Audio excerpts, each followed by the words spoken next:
Crypto products and NFTs are unregulated and can be highly risky. There may be no regulatory resource for any loss from such transactions. नमस्कार दोस्तों, आपका स्वागत है get it crypto YouTube channel पर। अभी हाल ही में आपने देखा होगा कि एक टोकन के क्रैश होने की वजह से पूरा क्रिप्टो करेंसी मार्केट क्रैश हो गया और सारे कॉइन की जो कीमतें हैं वो 20-20, 25-25% तक गिर गई। यहाँ तक कि बिटकॉइन और इथेरियम भी इससे बच के नहीं रह पाया। तो इसके पीछे क्या रीज़न था और ये क्रिप्टो एक्सचेंज के टोकन होते क्या हैं, इनकी क्या वैल्यू है, क्यों हैं ये कॉइन, अभी सारी बातें हम इस वीडियो में करेंगे। अगर आपको नहीं पता है ये कॉइन के बारे में तो इस वीडियो के एंड में आपको सारी चीज़ें क्लियर हो जाएंगी।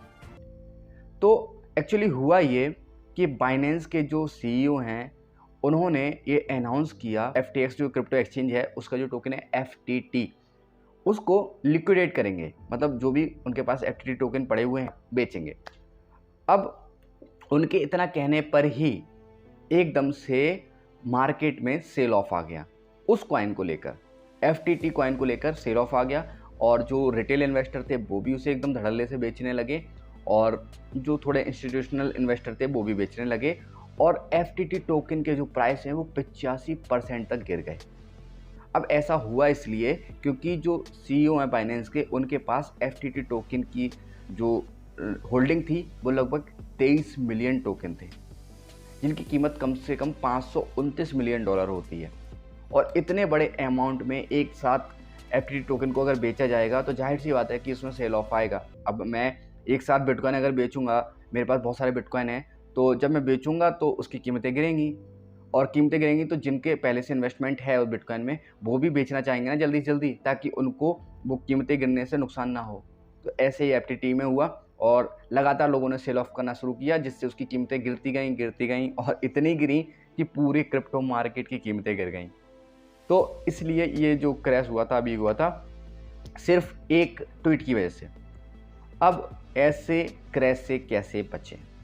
ऐसे टोकन को आप पहले ही मैं पहले भी कहता हूँ आपसे कि क्रिप्टो करेंसी में इन्वेस्ट करने से पहले कोई भी क्रिप्टो टोकन हो, लोगों से ये ना सुने कि भाई इसका ट्वीट कर दिया किसी ने या कोई बड़ा आदमी से सपोर्ट कर रहा है तो आप उसमें धड़ल्ले से पैसे डाले जा रहे हैं। उसके बारे में पहले आपको देखना चाहिए कि क्रिप्टो कॉइन क्या है, क्या काम कर रहा है, भविष्य में इसकी नीड है या नहीं है, और जो इसकी होल्डिंग है कॉइन की, जो टोकनोमिक्स है वो देखना बहुत ज़रूरी है कि जो इसकी होल्डिंग है वो किसके पास कितनी है। अगर किसी एक पर्सन के पास या किसी एक कंपनी के पास बहुत ज़्यादा होल्डिंग है तो वो कभी भी उस कॉइन की कीमतों को गिरा सकता है। इतनी सी बेसिक सी बात आपको समझनी चाहिए। चाहे वो होल्डिंग उसकी खुद की कंपनी के पास भी अगर है ज़्यादा, अगर 50% से ज़्यादा होल्डिंग एक कंपनी के पास भी है तब भी वो कॉइन आप ना खरीदें तो ज़्यादा बेटर है, क्योंकि वो कभी भी उस कॉइन को गिरा सकते हैं।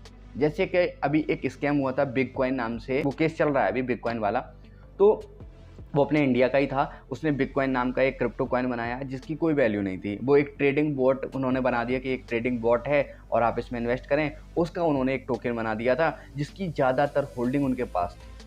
और जैसे लोगों ने इन्वेस्ट कर दिया तो पहले तो वो खुद ही बाई कर रहे थे और बाई कर करके उसकी कॉइन की प्राइस बढ़ा दिए, और जब वो प्राइस बढ़ गए तो उन्होंने सारे सेल ऑफ कर दिए जिससे कि लोगों को नुकसान हो गया, उनको फ़ायदा हो गया और वो स्कैम करके बैठ गए। तो ऐसे कॉइन में बहुत स्कैम होते हैं क्रिप्टो कॉइन में, इसलिए होल्डिंग पर थोड़ा ध्यान दें कि आपने जो कॉइन खरीदा है उसकी होल्डिंग किसके पास कितनी है। अगर मार्केट में उसकी सप्लाई सही है, सब रिटेल इन्वेस्टर के हाथ में है तो ज़्यादा बेटर है, किसी एक पर्सन के पास ज़्यादा होल्डिंग ना हो। तो यही हुआ FTT के साथ और FTT क्रैश हो गया और इसके क्रैश होते ही और सारे कॉइन भी क्रैश हो गए। अब क्रिप्टो एक्सचेंज टोकन होते क्या हैं? तो देखो, जो भी क्रिप्टो एक्सचेंज है सेंट्रलाइज और डिसेंट्रलाइज दोनों में ही क्रिप्टो कॉइन इशू किए जाते हैं सम रीजन। पहला रीजन ये हो सकता है कि उस कॉइन के बेस पर आपको डिस्काउंट ऑफर किया जाए, जैसे सेंट्रलाइज एक्सचेंज करते हैं। फॉर एग्जांपल बाइनेंस का टोकन है BNB। अब BNB टोकन से अगर आप ट्रेड करते हैं बाइनेंस क्रिप्टो एक्सचेंज पर तो आपको जो ट्रेडिंग फीस है उसमें सहूलियत मिलती है, थोड़ी राहत मिलती है, आपकी फ़ीस कम हो जाती है। ऐसे ही FTX का FTT टोकन, CRO मतलब CRO जो टोकन है वो crypto.com का है। ऐसे ही Get.io का GT टोकन, हुबी का HT टोकन, ऐसे ही हर क्रिप्टो एक्सचेंज का अपना टोकन है जो कि आपको, अगर आप उन्हें स्टेक करके रखते हैं या उन्हें होल्ड करके रखते हैं तो आपकी फ़ीस कम कर दी जाती है। KuCoin का भी एक KCS टोकन है तो ऐसे ही हर क्रिप्टो एक्सचेंज का है। डिसेंट्रलाइज एक्सचेंज में क्रिप्टो टोकन इसलिए बनाते हैं ताकि उस टोकन से गवर्नेंस किया जा सके। डिसेंट्रलाइज एक्सचेंज जैसा कि हम जानते हैं कि किसी सेंट्रलाइज एंटिटी के हाथ में नहीं है उसको चलाना, तो उस पर क्या वोटिंग होती है, और वोटिंग कौन करता है? जिनके पास वो टोकन है उस क्रिप्टो एक्सचेंज का।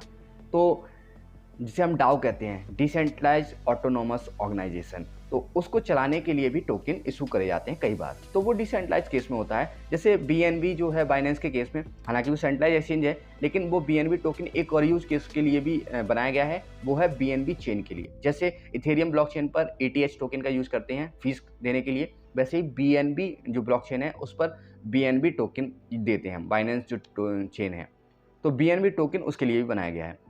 तो उसके डाउ के लिए, मतलब डिसेंट्रलाइज ऑटोनोमस ऑर्गेनाइजेशन भी है BNB जो बाइनेंस चेन है, तो उस पर जो गवर्नेंस होता है वो BNB टोकन से होता है। तो BNB टोकन के काफ़ी यूज केस हैं, इसलिए उसके पीछे काफ़ी इन्वेस्टमेंट लगा हुआ है।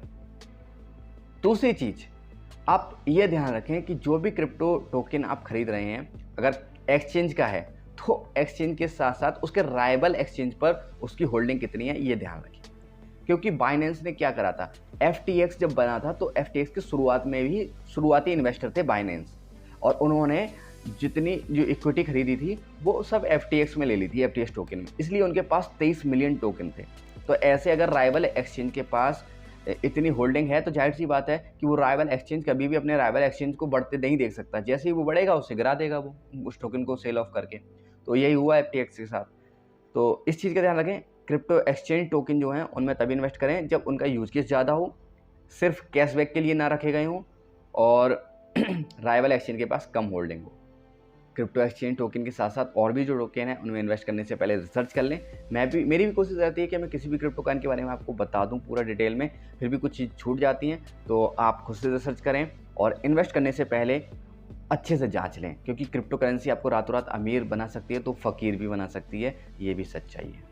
उम्मीद करता हूँ आपको चीज़ें समझ आई होंगी, क्या मैंने कहना चाहा है और क्या हुआ था अभी क्रिप्टो मार्केट में, क्यों ये क्रैश हुआ था, सारी बातें मैंने आपको बता दी। बाकी नेक्स्ट वीडियो में एक नए टॉपिक के साथ मिलते हैं, एक नई क्रिप्टो कॉइन के साथ मिलते हैं। तब तक के लिए आप वीडियो को लाइक कर देना, शेयर कर देना और चैनल को सब्सक्राइब कर देना। ठीक है? Okay, good bye.